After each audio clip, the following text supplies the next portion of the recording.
रास्ते पर चलना चाहते हैं, भ्रमण करना चाहते हैं। और तो और ये मेरे कान जो है ना, ये मेरे कान कहते हैं कि सुंदर सुंदर श्रृंगारिक गीतों का गान होता रहे और उसे मैं श्रवण करना चाहता हूँ। ऐसे ये इंद्रियां मेरे बस में नहीं हैं, अपनी अपनी तरफ मुझे खींचती हैं। और मेरा दूसरा प्रश्न है कि बंधन किसका होता है, मन का, इस शरीर का या आत्मा का? भगवान कपिल ने सुंदर उपदेश दिया कि मां देखिए, इन इंद्रियों को अपने बस में करने का एक सबसे सरल तरीका है, जीवन में संयम को लाओ। और जब संयम आ जाएगा आपके जीवन में, नियम हो जाएगा, तो ये इंद्रियां आपके बस में चलेंगी। संयम क्या है, नियम क्या है? कार्य कोई भी आप करते हैं, लेकिन जब भी हो जाए सो तब भी, ये नियम नहीं है। नियम है मैं सुबह उठ जाऊंगा, कब? नित्य क्रिया का नियम है कि सुबह भोर में उठ करके और उठने के बाद अपने नित्य क्रिया से सभी प्रकार की जो भी नित्य क्रियाएं हैं, इन नित्य क्रियाओं को समय से करने के उपरांत हम एक आसन पर बैठेंगे।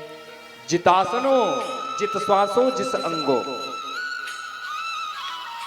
सुबह जैसे उठते हैं ना, तो सबसे पहले अपने कर का दर्शन करो। करग्राग्रे वास्ते लक्ष्मी, कर मध्य सरस्वती ही, कर मूले स्थितो ब्रह्मा, परभाते कर दर्शनम। बोले एक बार अगर हथेली का दर्शन किया तो इसी हथेली में समस्त प्रकार के तीर्थ हैं। अब जिन तीर्थों का आप दर्शन करते हैं, वो तीर्थ आपके हथेली में ही मौजूद हैं। बोले ये जो है ये देव तीर्थ है,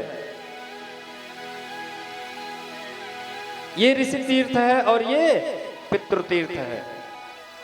इन्हीं हथेलियों में 9 ग्रहों का भी स्थान है।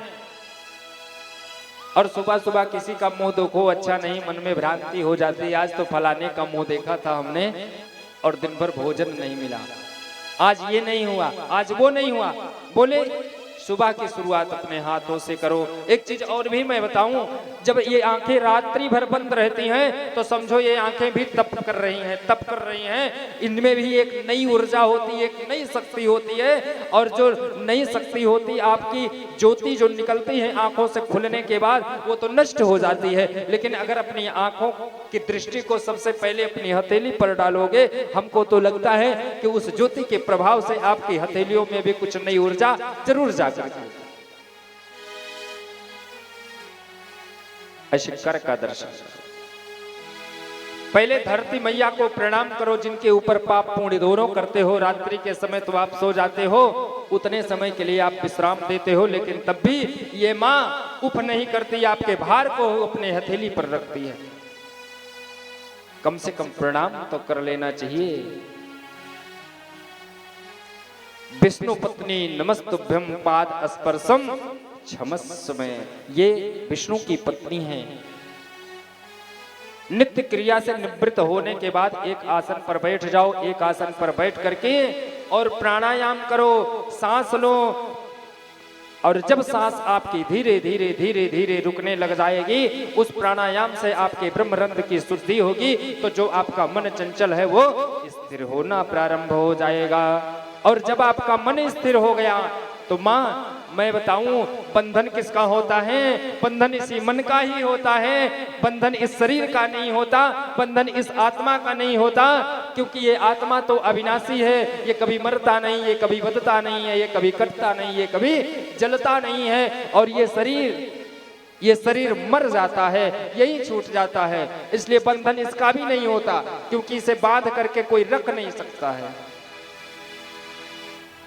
इसलिए मां, बंधन तो मन का होता, ये मेरा मन जा करके जिन विषय में फंस जाता वहीं पर बंध जाता है, और फिर वहां से आने का इसका मन पुनः वापस होने की इच्छा नहीं होती। इसलिए जब मन बंध गया तो मन के मारे बन गए